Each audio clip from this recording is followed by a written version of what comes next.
High students, welcome to Piyali's classroom. আজকে চলে এলাম নতুন একটা ভিডিও নিয়ে। আজকের ভিডিওটা কোনো চ্যাপ্টার পড়াবো না। আজকের ভিডিওটাতে আমি তোমাদের সাথে কিছু ইনফরমেশান শেয়ার করতে চাই।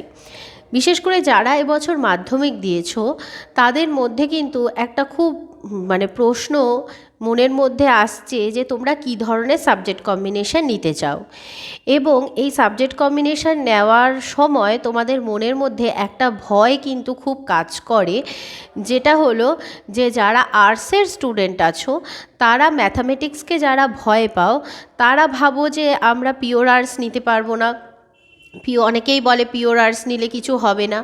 তারপরে যখন তোমরা ইকোনমিক্স অ্যান্ড জিওগ্রাফির কথা ভাবো তখন কিন্তু তোমাদের আশেপাশে যারা বড়রা রয়েছেন তারা বলে যে তোরা তো অঙ্কে একদমই ভালো নোস, তাহলে তোরা ইকোনমিক্স অ্যান্ড জিওগ্রাফি এই দুটো সাবজেক্ট কিন্তু একেবারেই নিস না, কেন কি এই দুটো সাবজেক্টের মধ্যে কিন্তু তোদেরকে অনেকটাই অঙ্ক করতে হবে।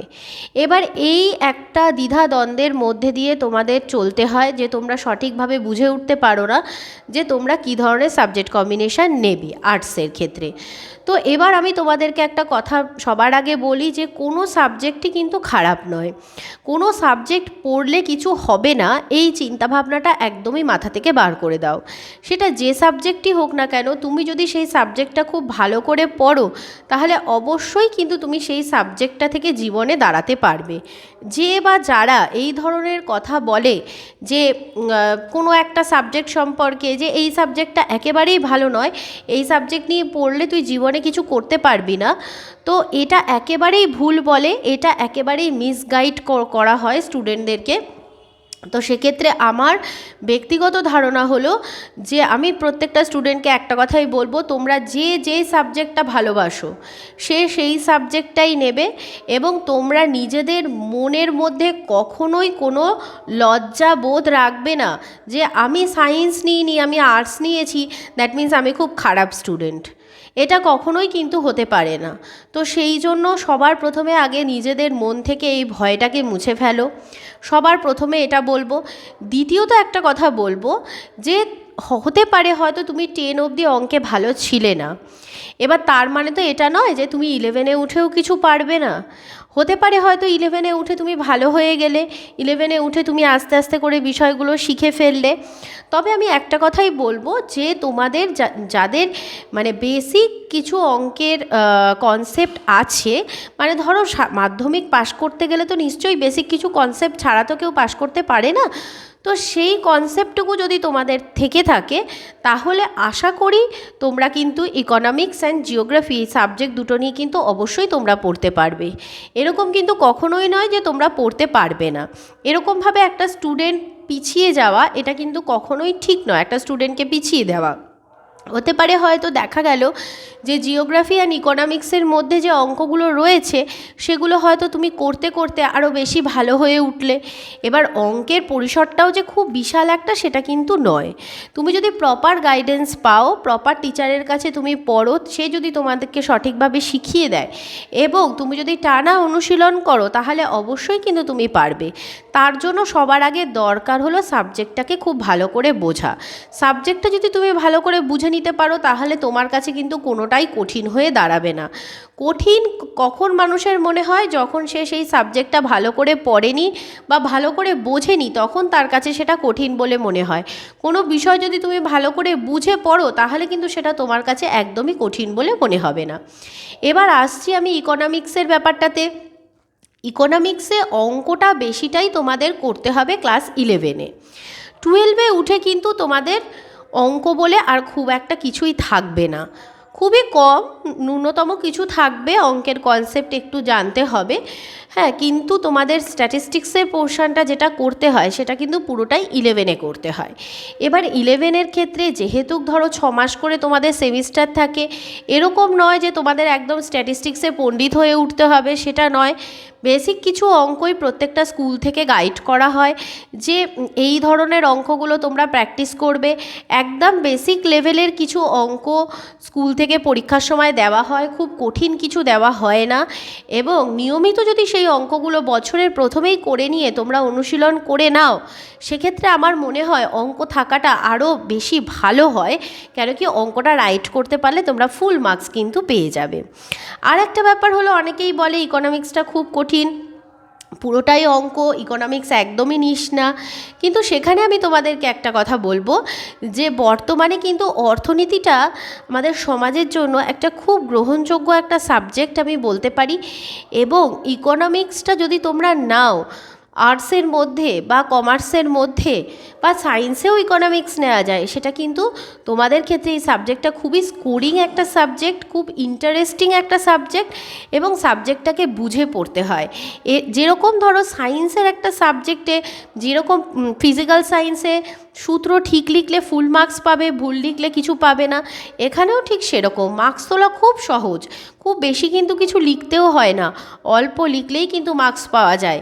কিন্তু এখানে শর্ত একটাই, যে তোমাকে সাবজেক্টটা খুব ভালো হতে হবে, তোমাকে খুব ভালো করে পড়াটা বুঝতে হবে।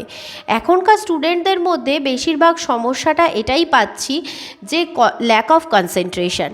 তারা কিন্তু পড়াটা খুব একটা বুঝতে চায় না, কোচিংয়ে এসে বেশিটাই চায় যে ম্যাম নোটস দিয়ে দিন এবং সাজেশান করে দিন, সেই সাজেশান ভিত্তিক ওই নোটসটা পড়ে যাব এবং পরীক্ষায় পেরে যাব। অতটাও কিন্তু সহজ নয়। তোমাকে সাবজেক্টটা যদি ভালো করে জানতে হয়, তাহলে কিন্তু তোমাকে সাবজেক্টটা ভালো করে পড়তে হবে। এবং শুধু নোটস ভিত্তিক পড়াশুনো করলে কিন্তু এখন আর চলবে না। এখন যদি তুমি সাবজেক্টটাকে খুব ভালো করে বুঝে নিতে পারো, তাহলে কিন্তু প্রশ্ন যেখান থেকেই আসুক সেখান থেকেই কিন্তু তুমি লিখতে পারবে। কেন কি, এমসিকিউ বেস প্রশ্নের ক্ষেত্রে সাজেশান করা কিন্তু যায় না। কত সাজেশান করবে, কত এমসিকিউ তুমি পড়বে, তার থেকে ভালো যে তুমি চ্যাপ্টারটা খুব ভালো করে বুঝে নাও, বুঝে নিয়ে তুমি নিজেই বইটা খুব ভালো করে পড়ে নাও। তাতে দেখবে যেখান থেকেই প্রশ্ন আসুক না কেন, খুব সহজেই কিন্তু তুমি প্রশ্নের উত্তরটা দিয়ে ফেলতে পারছো। এবার আসি আমি জিওগ্রাফির কথাতে।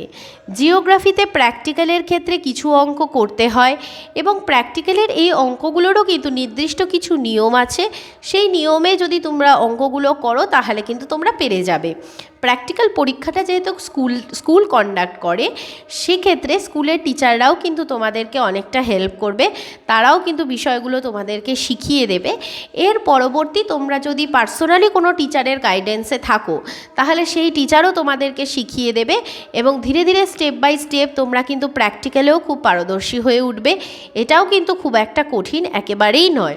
আর যেহেতু তোমরা 10 অবধি জিওগ্রাফি পড়ে এসছো, সেক্ষেত্রে তোমাদের তো থিওরি সম্পর্কে যথেষ্টই নলেজ আছে। আর রইল পড়ে শুধু প্র্যাকটিক্যালটা, সেটাই যদি তোমরা একটু ভালোভাবে শিখে নিতে পারো। এক বছরে একটা করে প্র্যাকটিক্যাল পরীক্ষা হয়, অনেকটা সময় পাবে। ধীরে ধীরে এক একটা টপিক করে শিখে নিলে কিন্তু সেটা তোমাদের ক্ষেত্রে খুবই ভালো হবে। এবং যেহেতু প্র্যাকটিক্যালে একটা ভালো মার্কস রয়েছে, স্কুল সবসময় চায় যে স্টুডেন্টরা যদি একটু ভালো করে করে, তাহলে সেখানে তাদেরকে যাতে ফুল মার্কস দিয়ে দেওয়া যায়। তো সেক্ষেত্রে তুমি যদি থিওরিটা খুব ভালো করে করো, সেক্ষেত্রে কিন্তু স্কুলও চাইবে যে যাতে তোমাকে প্র্যাকটিক্যালটাতেও একটা ভালো মার্কস দিয়ে দেওয়া যায়, মানে ফুল মার্কস যাতে দিয়ে দেওয়া যায় 30 আউট অফ 30। সেক্ষেত্রে এবার স্টুডেন্টদের থিওরির ওপরে কিছুটা নির্ভর করে। কোনো স্টুডেন্ট যদি টিচাররা বোঝে যে না, এ থিওরিতে খুব একটা বেশি মার্কস পাবে না, সেক্ষেত্রে তখন প্র্যাকটিক্যালে 30 আউট অফ 30 তাকে না দিয়ে 2-3 নম্বর হয়তো কম দিতে পারে। সেই জন্য থিওরিটাও যদি ভালো করে করো, সেক্ষেত্রে প্র্যাকটিক্যালের মার্কসটাও কিন্তু খুব ভালো উঠবে। এবং জিওগ্রাফির ক্ষেত্রেও তোমরা যেটা জানো, যে জিওগ্রাফিও কিন্তু খুব সুন্দর ছোট ছোট করে লিখে, এবং সেটা যদি সঠিকভাবে তুমি ডায়াগ্রামিক ফর্মে যদি তুমি রিপ্রেজেন্ট করতে পারো, তাহলে কিন্তু তুমি ফুল মার্কস পেতে পারবে। এবার এমসিকিউর ক্ষেত্রে তো লেখার কিছু থাকে না, একটা সেমিস্টার এমসিকিউ আর একটা সেমিস্টার ব্রড। তাহলে সেক্ষেত্রে এমসিকিউ যখন আছে, তখনও বইটা খুব ভালো করে তোমাদেরকে পড়তে হবে। আর ব্রডের সময়ও বইটা পড়ে ডায়াগ্রামগুলো ভালো করে প্র্যাকটিস করলে আশা করি তোমরা এক্সামে কিন্তু ভালো রেজাল্ট করতে পারবে। তো এটার ক্ষেত্রে আমার যেটা বক্তব্য, প্রত্যেকটা স্টুডেন্টের উদ্দেশ্যে যারা আর্টস নিচ্ছ, আর্টসের ক্ষেত্রে কিন্তু তোমাদের যদি জিওগ্রাফি অ্যান্ড ইকোনমিক্স এই কম্বিনেশনটা নেওয়ার ইচ্ছা থাকে, বা যারা কমার্সে ইকোনমিক্স নিতে চাইছো তাদের সবাইকে ওয়েলকাম। তোমরা সবাই এই সাবজেক্টটা নিয়ে পড়ো, এবং সাবজেক্টটা খুবই ইন্টারেস্টিং একটা সাবজেক্ট, একেবারেই ভয় পাওয়ার কিছু নেই। তবে একটাই মূল মন্ত্র এই সাবজেক্টটা পড়ার, যেটা হলো যে খুব ভালো করে কিন্তু বুঝতে হবে। যদি খুব ভালো করে মন দিয়ে বুঝে নিতে পারো, তাহলে দেখবে বিষয়টা তোমাদের কাছে খুবই সহজ হয়ে যাচ্ছে। যদি না বুঝে পড়ো, তাহলে কিন্তু কিছুই লিখে আসতে পারবে না। আর ওই যে বললাম, বানিয়ে কিন্তু লেখা যাবে না, কেন কি এটা পুরোই সায়েন্সের মতো। যদি তুমি ঠিক লিখো তাহলে তুমি পুরো মার্কস পাবে, আর যদি ভুল লেখো তাহলে কেটে পুরো 0 দিয়ে দেবে। এটা হলো ব্রটের জন্য। আর এমসিকিউ এর ক্ষেত্রে তো লেখার কিছু নেই। এমসিকিউ এর ক্ষেত্রে যে অপশানগুলো থাকবে, সেখান থেকে সঠিক অপশানটা দিতে পারলেই ফুল মার্কস পেয়ে যাবে। তো আশা করি আমি তোমাদেরকে অনেকটাই গাইড করে দিতে পারলাম, তোমাদের ভয়টা অনেকটা কাটিয়ে দিতে পারলাম। এবার যদি তোমাদের আর কোনো কিছু জানার থাকে, তাহলে অবশ্যই আমাকে কমেন্ট বক্সে জানিও, আমি তোমাদেরকে জানিয়ে দেব। আজকের ভিডিওটা এখানেই শেষ করছি। টাটা।